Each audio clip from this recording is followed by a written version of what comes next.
شاهد تعلن خبر حملها وعيد ميلاد سارة سامي. شاهدوا المزيد من التفاصيل.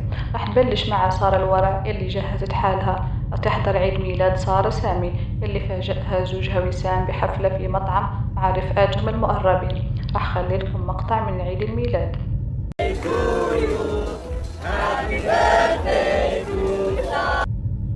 أما شهد أخيرا أعلنت حملها وفاجأت زوجها بهذه الطريقة على البحر بطريقة رومانسية. كانت حاملة بوكس ولما فتحوا زوجها وشاف تيست الحمل كثير انبسط. وقبل فترة كانت شهد راح تعلن على خبر حملها لكن أعلنت سارة الورع موضوع حملها لهيك شهد أجلت الإعلان. أخلي لكم مقطع تشوفوا ردة فعل سيامون.